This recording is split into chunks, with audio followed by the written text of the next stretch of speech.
What it did with y'all? It's your boy MGZ coming at y'all with another video. In today's video, we got a first time ever reaction to the Cranberries and their song "Zombie." Now, I'm not familiar with the Cranberries at all. I've never heard of them. However, I reacted to Radiohead not too long ago, maybe a couple weeks ago, and we did "Creep," and that song was in the 1990s, right? I think that was 1992. And when I was reading the comments, I saw some other people saying, I should check out some more 1990s music, the Cranberries in specific. And when I was looking on my community page, like my post when I tell you guys to drop requests and reactions and whatnot, I've seen the Cranberries pop up a couple times, seen Zombie pop up a few times. So I said, okay, you know what? Let's do some more 90s because I don't have too many 90s songs or reactions on this channel. So we'll take a look at this one today. I'm not too sure what to expect. Never heard them before, never heard of them before. So I'm gonna let you guys fill me in on the rest as per usual. So if you're new to this channel, we react to all sorts of music, songs, groups, and artists. So be sure to hit that like button and subscribe. Let me know what you want to see next. And lastly, oh yeah, long weekend. Well, for me at least, and I want to wish everybody, a happy Good Friday and a happy Easter Monday if you guys celebrate. But I'm not gonna sit here and hold y'all too much longer. Let's get into it. The Cranberry Zombie.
Okay.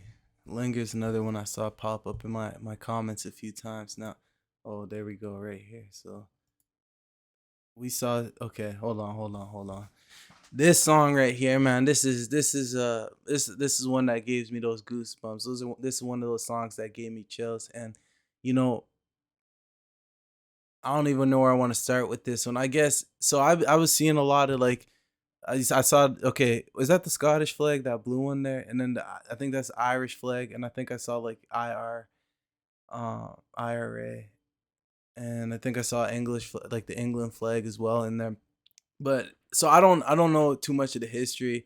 I don't know the history of it all, but I assume like, this is there was some type of war. I'm not crazy into to history like some of you guys might be, or lived through this, experienced it, right? Obviously, this was in a time where I wasn't even born yet.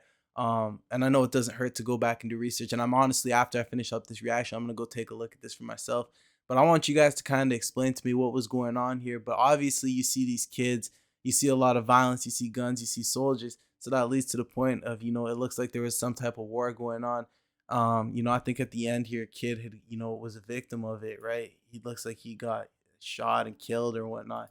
And it's honestly sad. It really is. This is a very sad song, just the imagery watching this video, and then just the vocals and the instrumentation and everything too. And when I talk about music and the art of music, there's so many different components that make a song, and it's just crazy how the news. Okay, so this I'm getting this is don't worry, this isn't off topic. You have like, right, you got the news that will kind of like, if you're watching TV, the news will tell you about what's going on, right? If you go on social media, whether it's Facebook, Instagram, Twitter, or whatnot, you got other people that are telling you what's going on, and then you got music, right? And to me, it's just amazing how music can express, right, these events going on in the world, and in I would say in a more effective way than maybe the news could. Because when you see here, right, this is my first time listening to this song, and I just felt the effects. And it's through this woman's voice, the drums, the guitars, everything like that. So it's just about setting that theme, setting that tone, with the instruments and through the vocals. And honestly, is amazing. But you know this song, right? It's just like, it's sad. And just watching this video, it made me sad because, it's you've seen these kids running around with sticks, and they're holding guns and stuff and holding them to each other and like beating down on each other and whatnot. And yeah, as kids, you mess around and stuff, but this is like representing like war, like pain, hurt. And it's, to me, it's sad that, kids have to go through things like this, right? They're just, you it's terrible. It really is. And you guys know my if you guys have been on my channel for a long time, you know my stance on war and everything. And I understand that we can't live, it's unfortunately we can't live in the perfect world, the perfect society and everything, where everything's just peace and love all the time. But the one thing I continue to say is, all you can really do is control yourself, and those who are kind of close to you or whatnot. And as long as you're a positive, a positive influence on those around, and you keep that energy around you, it's just about, changing one person's day at a time. Right now, it's just sad that some people, some kids especially, are just born into this war cycle, of violence, and they don't know any other way. I can't relate to that because I grew up in a positive environment, good parents, good friends, good teachers at school. Like, you know what I mean? I had everything I could have wanted, when I was younger. And it's just sad when you sit here and think. And this is one of those songs that make you sit back and reflect on, it makes you grateful, for all that you have and all that you get to experience, compared to, people who may have it harder, right? So all in all, man, this song is deep, and I want you guys to kind of to fill me in on this. Like, let me know what's going on here, and I'm gonna do my research too, because I'm gonna actually just search. I probably could just search up the Cranberry Zombie, on Google, and it'll show up or whatnot. But this was a great song. Deep, deep, deep. Imagery to this one, deep theme, deep tone, makes you sit back and think, right? So I really did enjoy this one. You guys didn't disappoint, and I think I did also see, at the end there, I think it was called Linger. I saw that one pop up in my comments a few times. So if you guys want more the Cranberries reactions, be sure to let me know. But I'm not going to sit here and hold you out too much longer. Like I said, I hope you guys all have a great weekend. Be safe, make smart choices, and take care of yourselves. I'm going to catch you in the next one. It's your boy Jeezy signing out, y'all.